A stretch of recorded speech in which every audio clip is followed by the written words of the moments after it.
I got my camera all messed up out here. All right. Welcome to Tech Talk Tuesday. On sites, gotta love them. I'm your host, Paco LeBron. This is the place to learn how to run your IT service business, whether you're a one-person shop or leading a team for the journey. This is the place for you. Let me go ahead and introduce my co-host. We have none other than Rick Smith over at Renactus Technology. Rick, how are you today? Doing good, Paco. Can't complain. How are you? Boy, they're running me ragged today. Better than good, better than most. I'll tell you that. So, but we'll kind of go into that, which is the purpose of the topic of today's show. But before we go into that, let me go ahead and talk about my favorite thing, and that is Techcon Unplugged. Techcon Unplugged is September 16th to the 18th at the Hilton Rosemont Chicago O'Hare.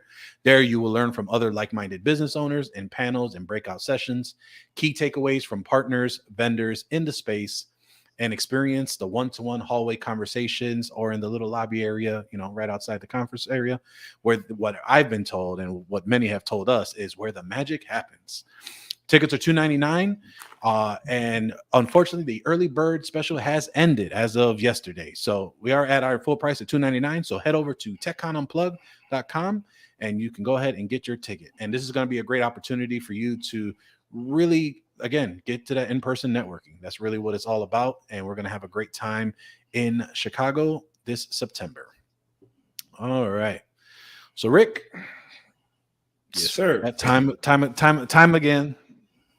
Tuesday night, going ahead and talking about our stories of woe that we like to talk about. And today's is going to be about on-sites.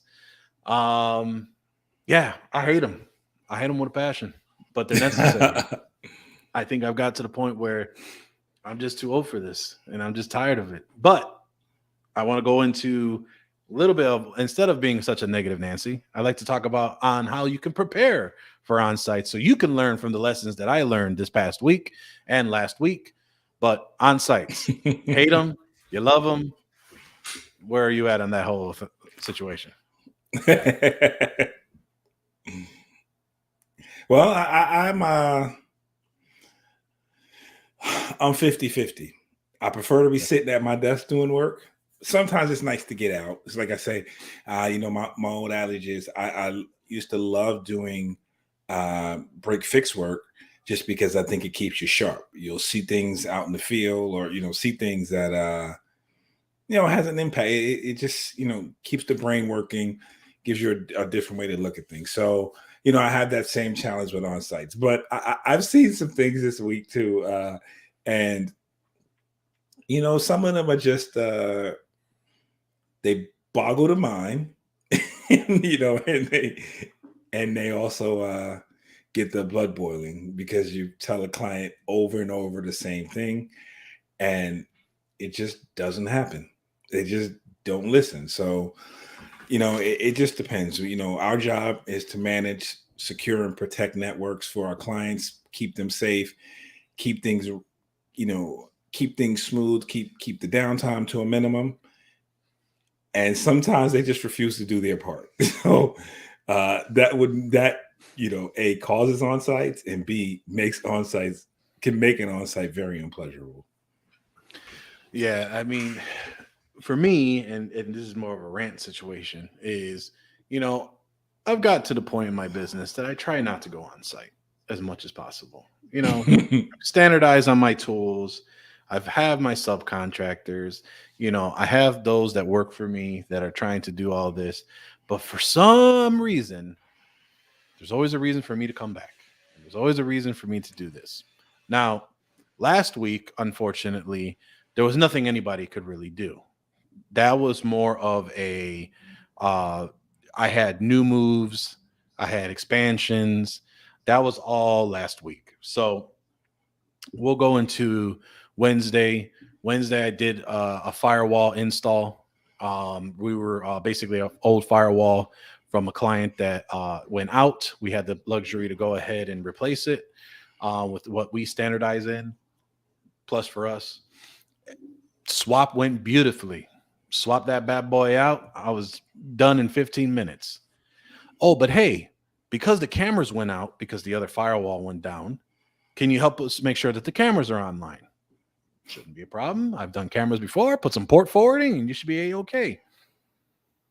Spent 2.5 to 3 hours with the vendor trying to troubleshoot this stupid camera system, and I just could not get it going. I mean, all the ports were right, everything was going. I was behind for another appointment, and I just said, so I handed it off to my remote tech. Remote tech is working with them, trying to figure it out. Can't figure it out. Don't know what. So apparently they got some new firmware. They got to upgrade it, but guess what? I got to go on site to upload this firmware because they can't do it for some reason, because they're blaming there's something going on with the firewall causing the firmware to not be updated. I tell you, yeah, it's such a huge pain in the butt, I tell you. So that was my deal for Wednesday. Thursday comes around, and I'll go into why my frustration on all these things. Thursday comes around. I have a client that expanded to their third location. Bravo to them. They're putting in the work. They got a new location, but this location wasn't cabled.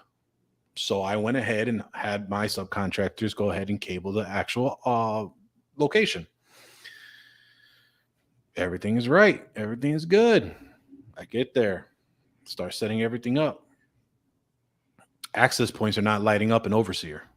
Oh, that's strange. What's going on? Also, the firewall wasn't installed either because it had just came after the fact. So my point was to go in there, install the firewall, light up the whole wireless network, get the computer installed. Should be out of there an hour and a half, maybe an hour 45 most. 5 hours later, we come to find out that the install of the cables for 2 of the 4 access points that we installed were no good. So not only was one of them faulty, one of them had a bad punch down, and then the cable for the front computer was bad too. It was a bad keystone.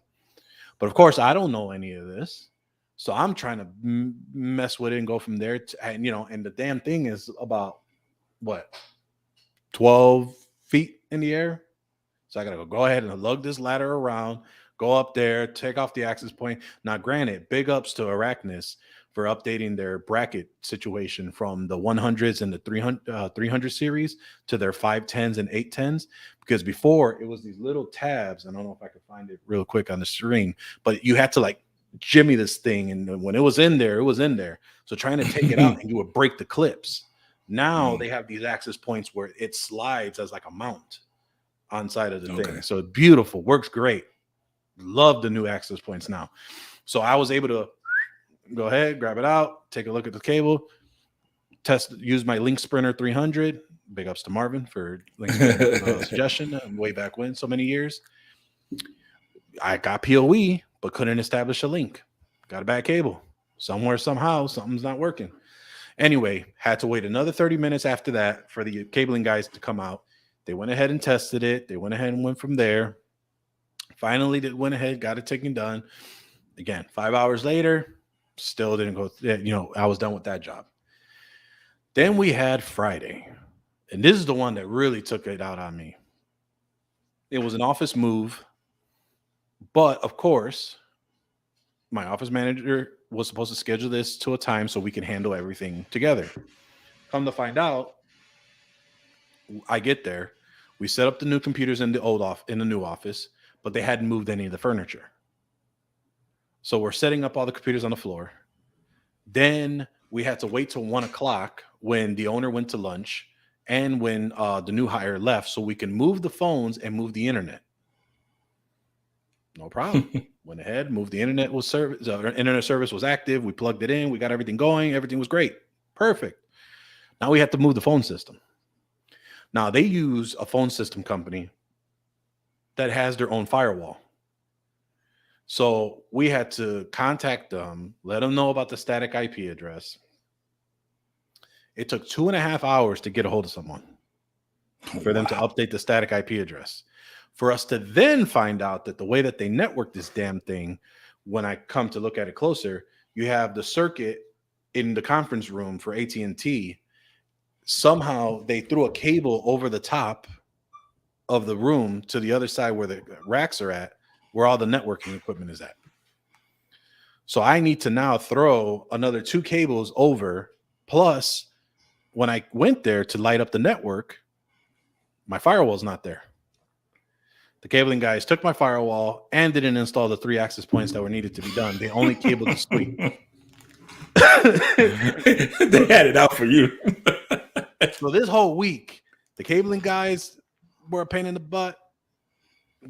Getting all the on-sites, I mean, it took a lot. And then I had to go back Monday after they moved the furniture to get longer cables because the cables that came from the old office were too short. And the fax machine wasn't working because of this whole setup. Now, why am I complaining about all this? This is not a venting session or like any other podcast we've heard in the past. The point of what I'm trying to say is that no matter how prepared you can be, things will go wrong. Mm-hmm. And no matter how it is, it will happen. But it always helps to be prepared. And that's why in this instance, luckily, I was able to adjust and adapt and do to other things that needed to be done, because if I couldn't, I would have been in a bad spot. And I probably should have just went home, which really is what I really probably should have did. But we had it scheduled, and that's going to. So that was my week last week. And it was such a mind-blowing to the point where I'm just like, I can't wait till I go to Vegas next week for channel partners, because this week really took it out on me. I was so unmotivated this morning to do anything that I just said, and I had to push myself to really get to it. And so sometimes you run into that. That's just the nature of this business. It's not all sweet and candy and whatever the saying goes, gumdrops and rainbows. So that's the question of on-site or not to on-site. But I say this because for a lot of the solo guys or gals, you know, this is your everyday life, and you got to really want to love this, because I'll tell you, there's some times, boy, that I really want to just, you know. It's like your clients sometimes want to throw the machine against the wall, and sometimes you want to throw the whole business against the wall. Man, sometimes M&A looks good right about now. But when it comes to on-sites, you know, what is your perspective? I know you said 50-50 and going from there. What are some of the stories that you've had on some on-sites? Because I know we've shared plenty of war stories on what's been happening recently. Anything that comes to mind on what you have not preferred to? Well, I'll say this. I'm 50-50, like I told you. I like the sometimes the challenge. And I you know, my first part of doing tech was cabling. So I still enjoy it. So I will jump on the job to do cabling. That is just, you know, my cup of tea. Is my preference to do. It's something about seeing it all pretty at the end that matters to me. So you know, that's a big deal for me. But you know, my frustration has just been with not necessarily things going wrong. I think you made a great point. You have to be prepared when things can go wrong. And when you're on site for a lot of stuff, you know, I say most project work, add an extra hour or two into your plans just for that reason, right? Because we've all done it. We go just to do something, you know, we think it'll be, you know, I just got to go install a PC or set up a new PC. Shouldn't take me more than an hour. 3 hours later, you're like, oh, I'm just leaving. Or you're just figuring out what the hell the problem was. So you always have to make sure that you are prepared for that. So that is just a lesson for all of us, just to, you know, whatever you think the time's going to take, double it or add 50%, whatever you're comfortable with, but don't think an hour's job is going to be an hour, because something seems to always go wrong. Or, you know, and this is the other side of this, is the business side. We say to a client, okay, I'm here, I'm change the computer, I'm gonna fix the computer, or whatever the job is. You do it and you're ready to walk out the door and say, oh, by the way, can you do this? And can you do that? Yep. Right. So we have two choices when that happens. One, we say, hey, I budgeted the time today to come and do this. If you know, to do A. If B is a problem, it's not that I don't want to help you, but I have, you know, a schedule, so I have to move to that. Or, you know, and that is a good way to get clients to put in tickets to make sure that they get all their problems addressed. The other thing to do is, if you have time, then, you know, of course you do it, but you bill the client for it. You know, it's not what I came here for. I had the time, I'll do it, but this isn't This is another job, basically.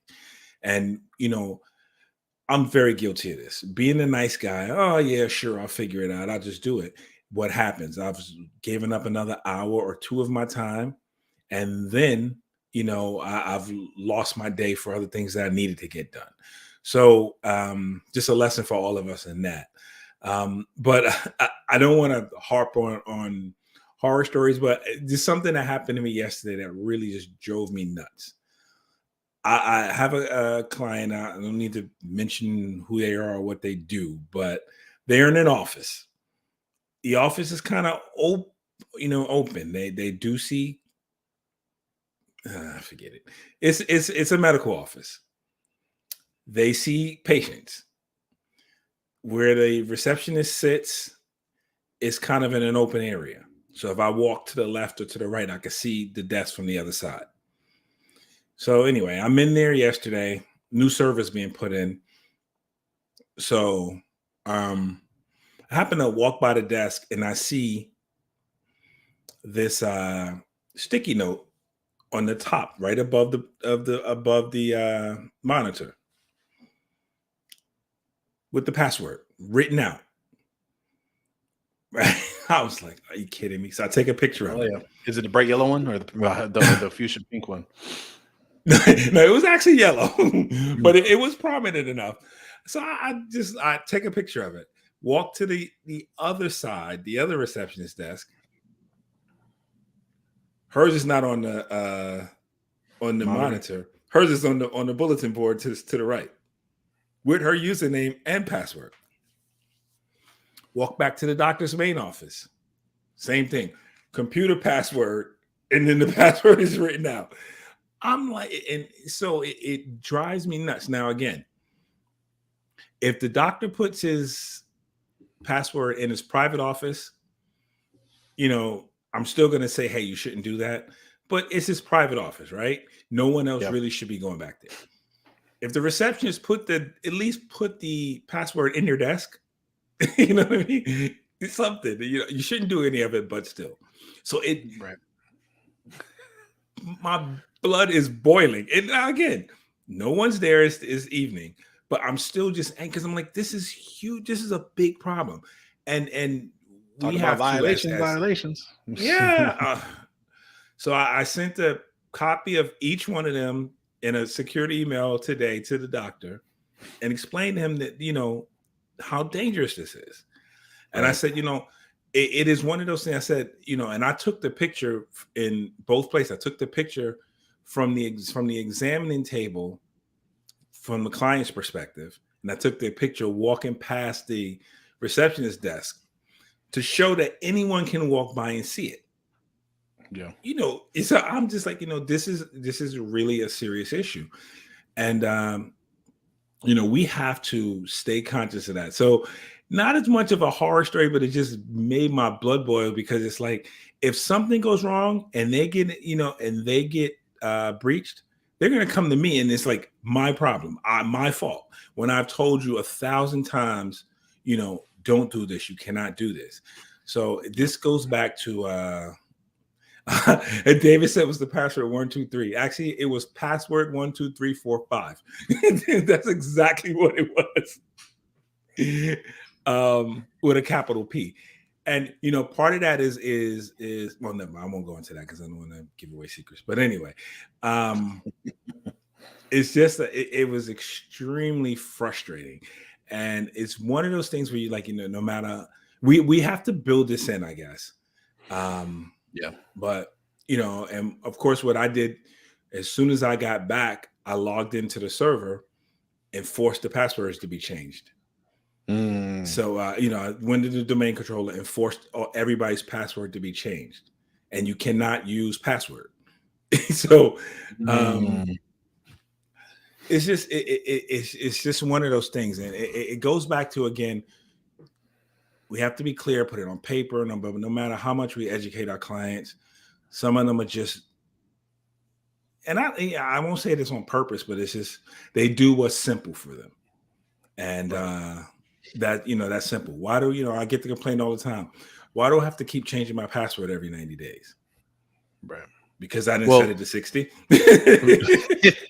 I mean, I think we're just all, change is a hard thing to do, right? And I think we're at a position now where you just get to a point where you're just tired of it, right? And both sides, right? Whether it's you as a user looking at this and being like, I'm so tired of like I gotta do this now, and I gotta do this, and now I gotta sign in blood, and I gotta, whatever, and hit this button here, and so it's a very frustrating process to them, and that's really where it's on us to figure out how do we make this as easy as possible for our clients and mitigate as much complexity as we can, right? Because you have two, and there was a question that was actually brought up in a Facebook or in a LinkedIn post that I was tagged on was, are MSPs responsible for securing the client's data and how to figure that piece out?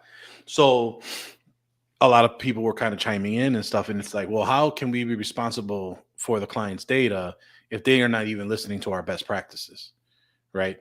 And then they eventually come back to us, because how I see it, whether you are break fix, whether you are only a consultant, whether you are only, hey, I'm the guy they call when something breaks.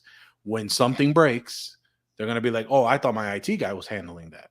Right. And then it goes into that whole conversation of whatever. And then my thing is that you can get sued for anything and everything. So if it's not sued by your client, it's going to be sued by the insurance company that looked at the agreement that was a handshake agreement and says, okay, no problem, Mr. Client, you're going to be good to go. We're going to go ahead and take care of your IT guy in the back shed over here. So, that's kind of where it's all kind of going down to, where everyone's like, oh, well, no, we have a great working relationship. Well, it's not them that's coming after you. Exactly. It's the insurance company that is going to be going either on their behalf or to recoup their money because they checked everything going from there. I mean, Marvin said it best on his last podcast, where if our clients are filling out these freaking forms without telling us, is a huge problem. So it's like, if they're saying we're doing X, Y, B, whatever, and we're not, who are they going to come after? And if we're the ones, and they're now getting to the point where they're naming specific companies. So if I have a client, and so now I have to do a campaign in the next, next couple of weeks, because we're doing audits and transitioning stuff, and that's a whole nother freaking thing in itself. But once we do that, we got to run a campaign and basically say, all right, guys, have you done your insurance renewal? And if you have, can you send us what you sent them? Because we need to make sure that you're telling them that we're doing what you're saying we're doing. Because if you're just checking, and whatever, we have a problem, right? And I know I had an old client before that said, oh, don't worry about it. I'm just going to get an incident plan from online, and I'm going to go ahead and do this, whatever. And then, just fill out the rest of it. No.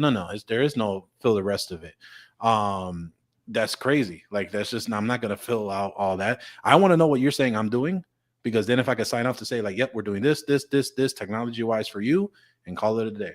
I mean, it's just to a point where it's getting ridiculous on just the responsibility on both ends, but trying to figure out how to make it less complicated for them is also a goal as well.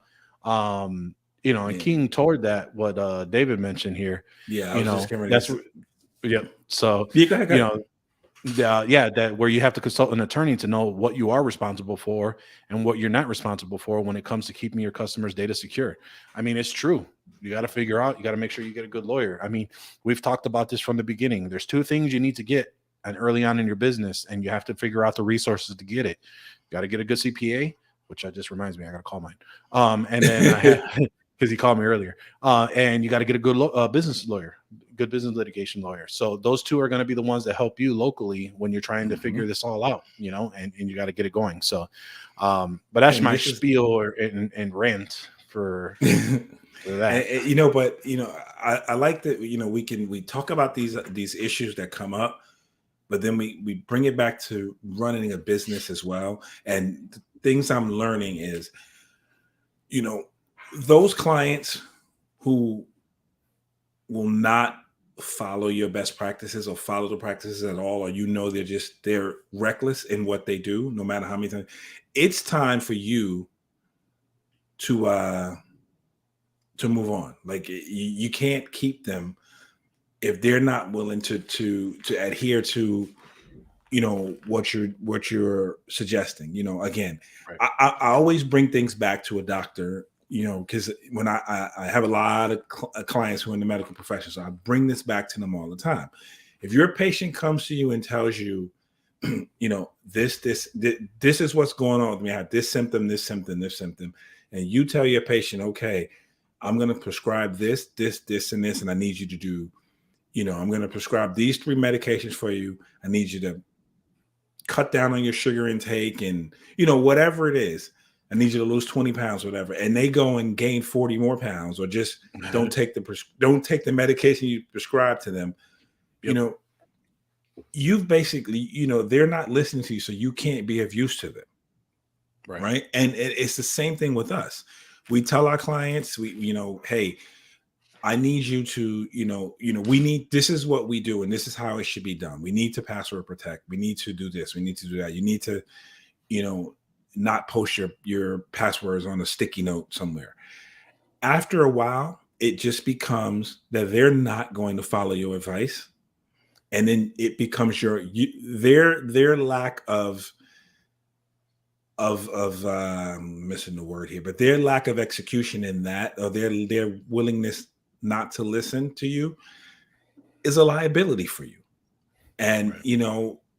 You can make $1,000 a month from that guy today, and then his lawyer suing you for $1 million.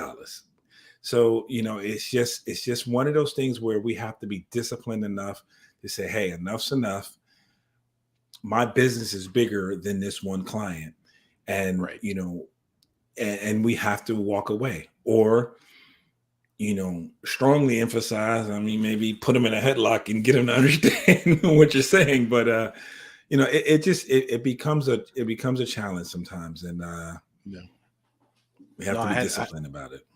I I had an incident just like that where I would literally, not literally, figuratively, had to put them in a headlock, where we had enabled the spam filtering. We had moved to, I forgot who we were using before. Who were we using before?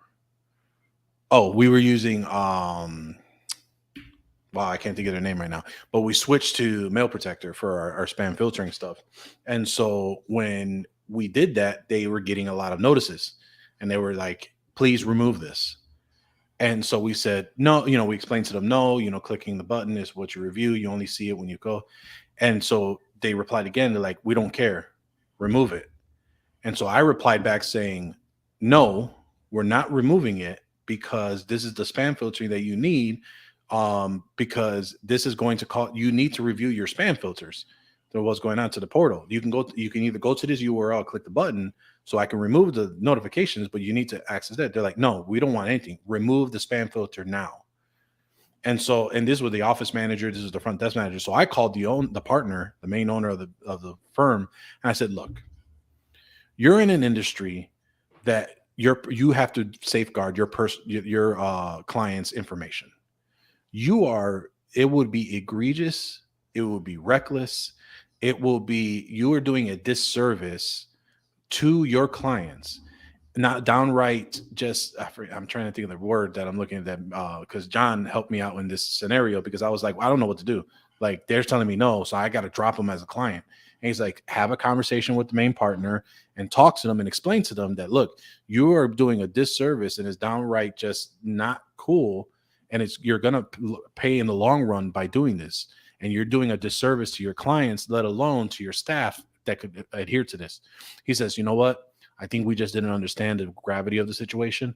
I will rein them in. And sure enough, reined all 4 of them. Didn't hear nothing about those notices again.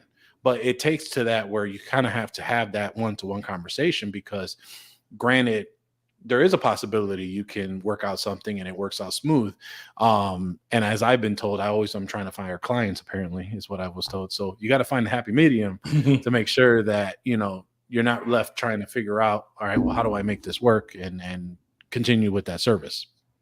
I think one of the issues becomes clients, everyone wants everything easy, right? We want to have to do the least amount to do it. Like, 2FA is a big example of this. People hate doing 2FA because it's an extra step.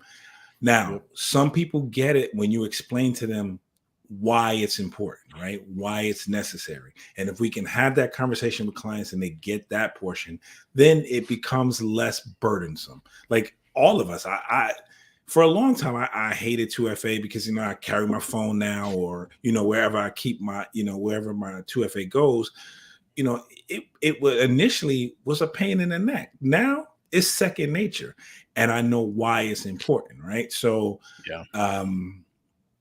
And it's just things like that. So I think one of the issues is, and it's something we all have to investigate, myself included, is, am I explaining correctly or in the client's language why this is important, right? Because it's easy for me to explain to another tech why 2FA is important, right? Because they get it. But explaining to a client, they just don't see, they always have the it won't happen to me effect. I'm too small, or nobody wants my data, or no. And I was like, they're not targeting you specifically, but if I want to rob a house on a street and I walk down the block, whoever's door is open is going to be the easiest target, right? So Right. Or if the you one that leave your doesn't have door the open, ADT sign on out front. exactly, Or doesn't have the high fence there. Anyway, I'm referring to. But anyway, the point. I think I'm going too many into criminal activities there. But the point is that exactly like you said. I think we lose track on trying to explain that piece of the process, right? And it's really, we have to really educate our clients on why this is happening. So a phone call may not be it. An email might not be it. Maybe this is where you start building out your video content, right? And you record your videos, you record your audio, maybe do a podcast, and then maybe you save those evergreen content or those evergreen things that are asked of you all the time, and you can repurpose them over and over again and see what works. You don't have to stick with one way of medium to try and figure it out, right? I think communication is key. The customer experience is everything. And like, for example, we were, for the longest, we're trying to figure out, okay, what two-factor app do we use? Right? Multiple times trying to figure out whatever. And I got to the point where I was like, I'm just going to keep it simple. I'm going to just have them use Microsoft Authenticator. Pop it in, boom. But instead of using the code, I'm going to use the prompt. It should be easy for them to click a button that says, hey, if this pops up and you're not logging into your email, you know something's wrong.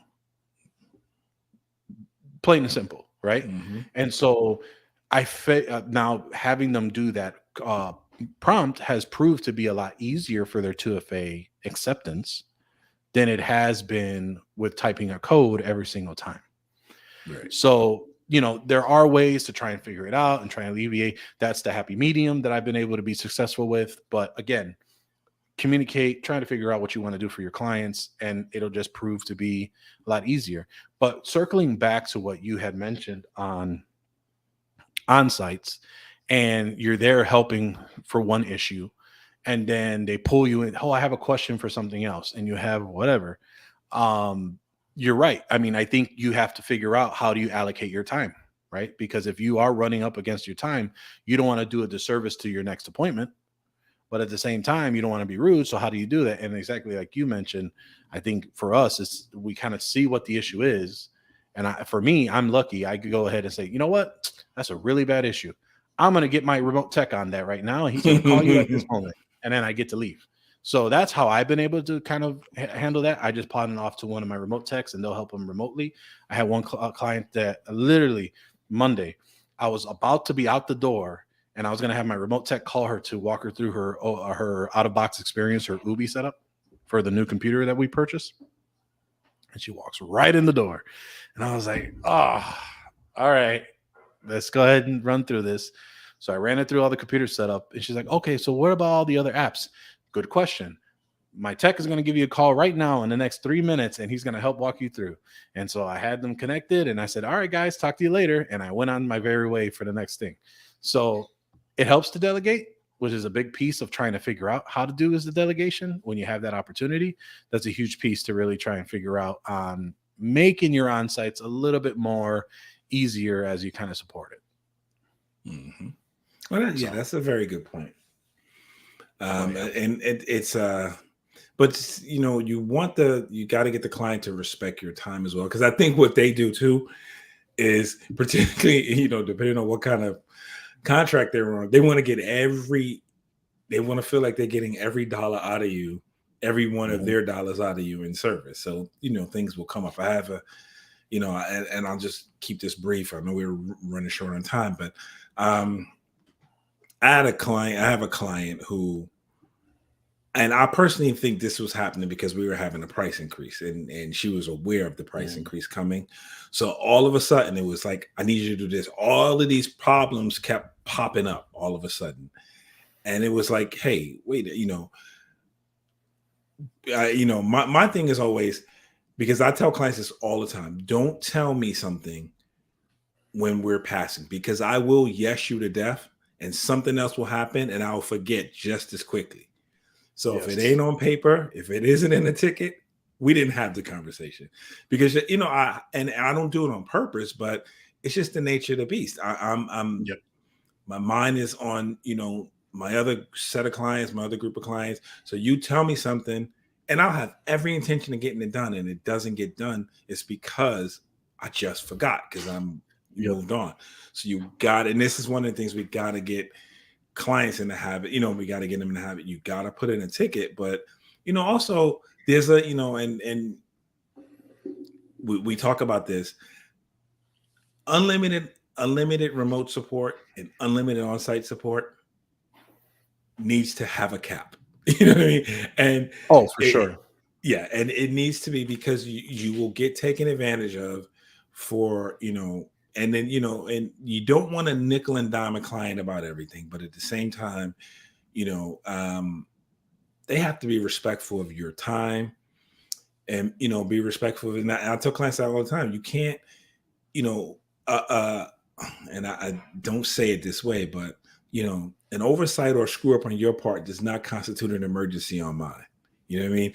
Right. I did just watch a couple of days ago, flipping through YouTube, and it was a Carl Palachuk video about, and some people do this and some don't. I'm going to get in the habit of defining what is classified as a quote unquote emergency, and how you're going to,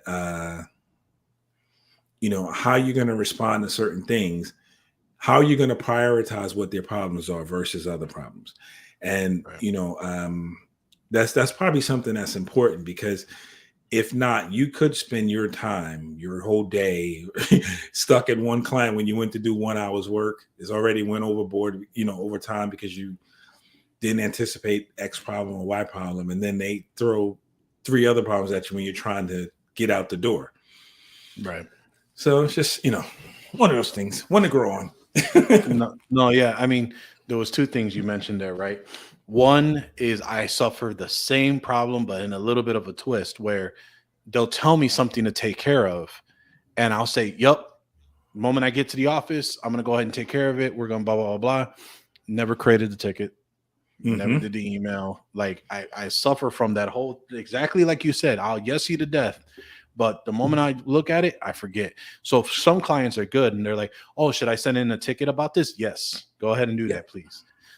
And I have to get better at doing that, or just even messaging my guys to say, "Hey, so-and-so just asked about this, create a ticket and reach out to her," kind of go from there. So I got to get better at that. I mean, you can click a microphone button nowadays, guys and gals, with your cell phone, and speak to text, for notes and stuff like that into your thing, right?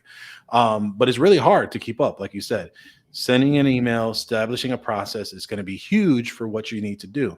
And then going back to what you said, right, was really trying to dive into and providing that support for your client, and understanding that, sometimes you're pulled in so many ways, right? And trying to gain some type of traction, but then it looks bad on you when you drop the ball. So really going back to having established that process, establishing that way of knowing yourself and knowing the how you will react, to the bad, right? And then you have reacting of just, you want to help, but you got to understand your limitations as well. All big pieces, all very important for that as well. And then really just going down to really understanding that you got to know your limits. That's really where it comes down to, and Right. understanding Exactly. that, you want to be the good guy, you want to be the hero, but unfortunately, sometimes you can't.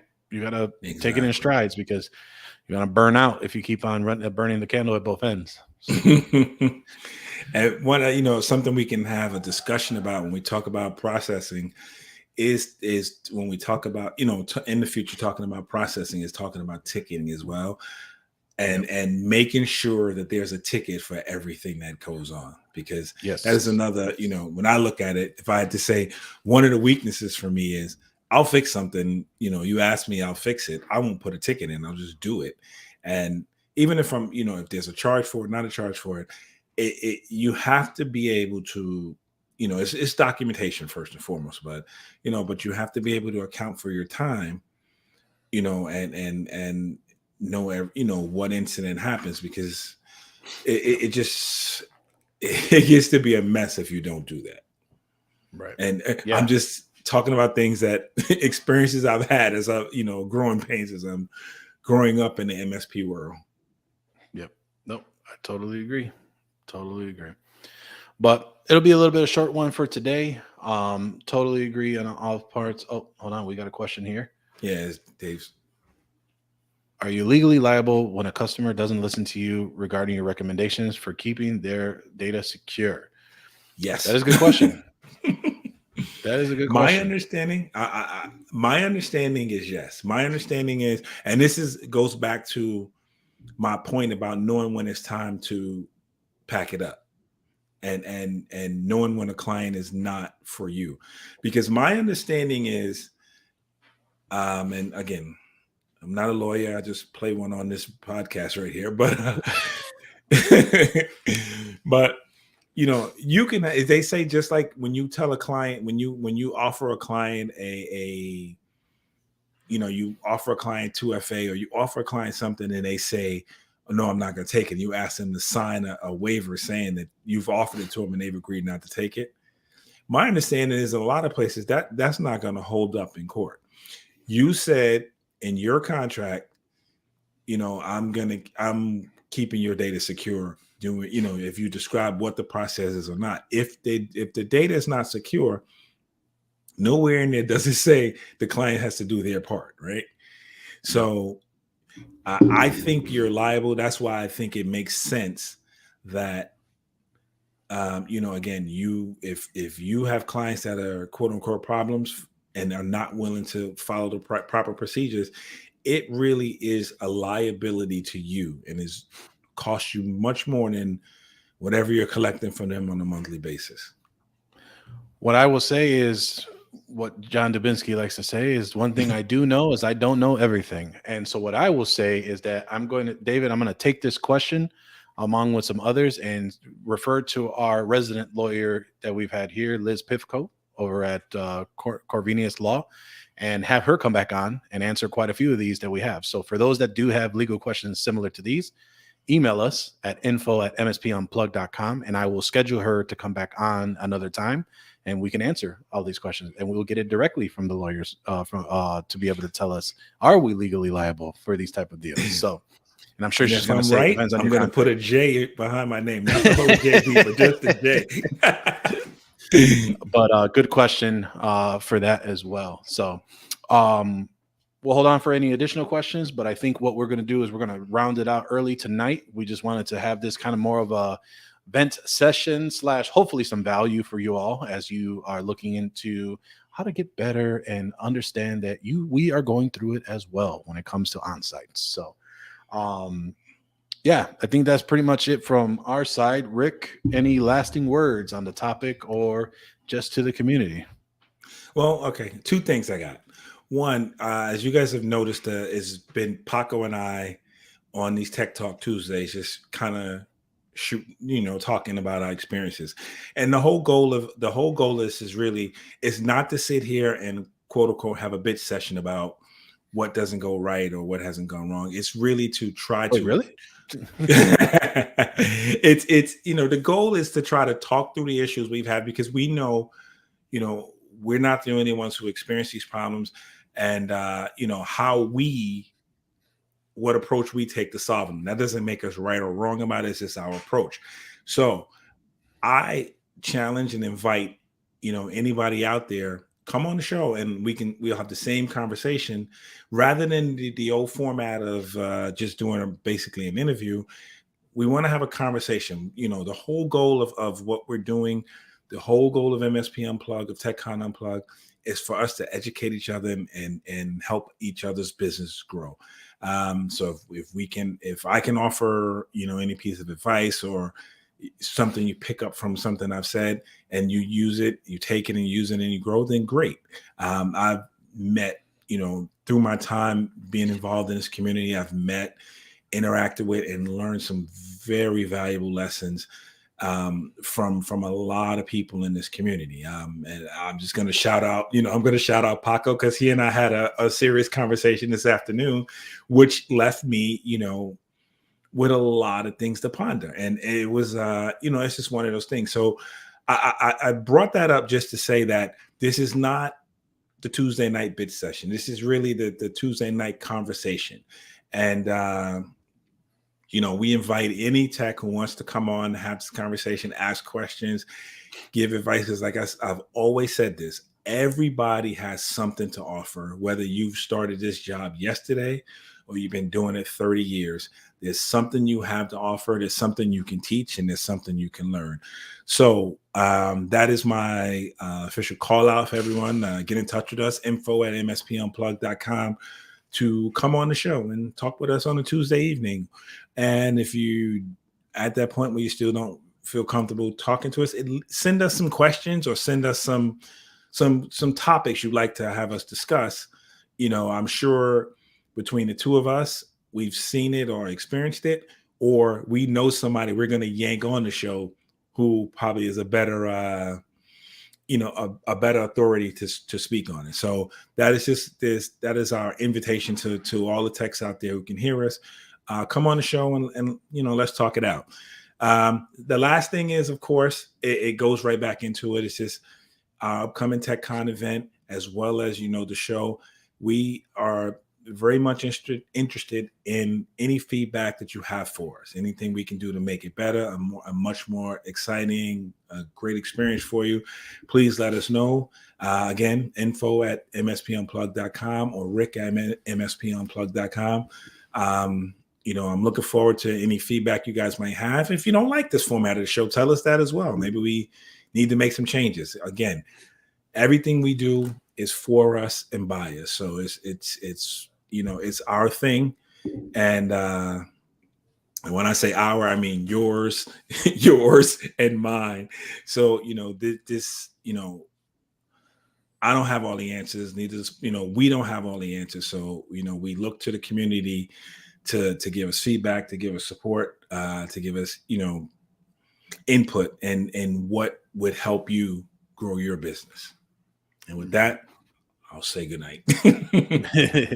No, I mean, kind of carrying that, I just want to add to that piece and some options for those listening, whether via audio or on video.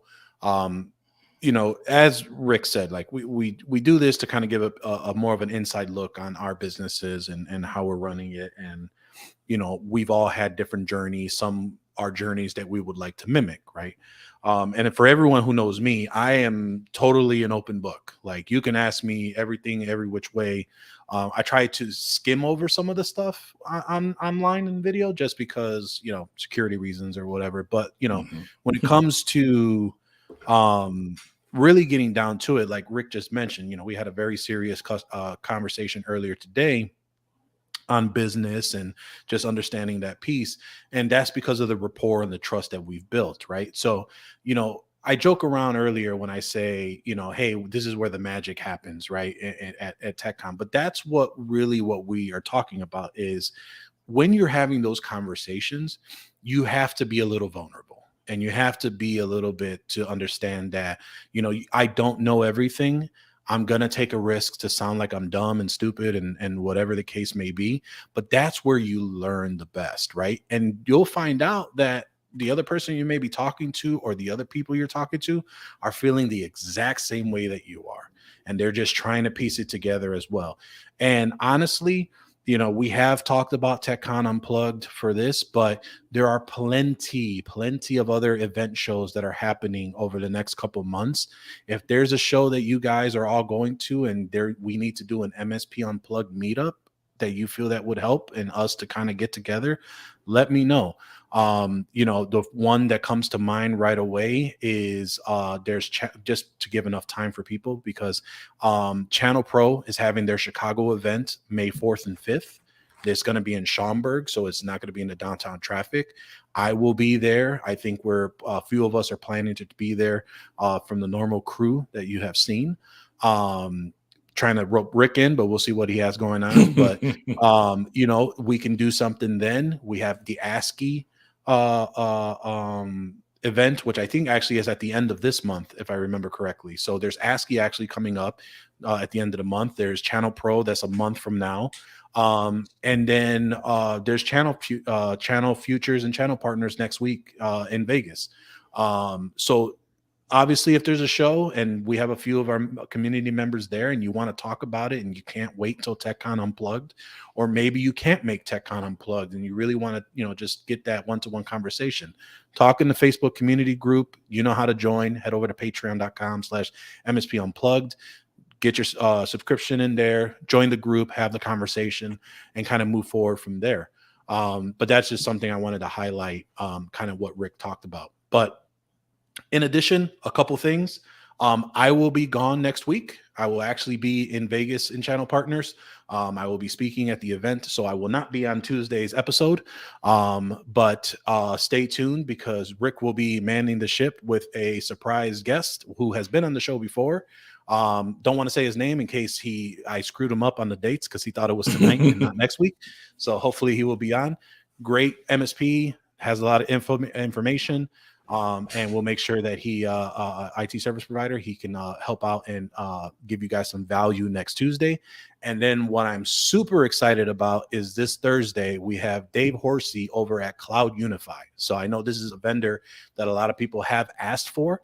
We were able to get Dave to come on the show. So this will be a great opportunity to talk and interface with Dave. If you don't know about his business and how he handles and helps you with your unified devices, check out Thursday's episode at 9:00 over here at MSP Unplugged. So again, really appreciate you all tuning in. You can find us every Tuesday and Thursday. You can watch the video podcast on youtube.com/MSP Unplugged or on facebook.com/MSP Unplugged. You can like, subscribe, hit that notification button to be notified whenever a new episode is available. And you can also take us on the go with your favorite podcatcher app. We're on Amazon Music, Spotify, and on Apple Podcasts. And ultimately, again, thank you for listening. We appreciate you tuning in, especially with all this transition and new things that are happening. We greatly appreciate you tuning in and listening in, and we will see you next time on MSP Unplugged.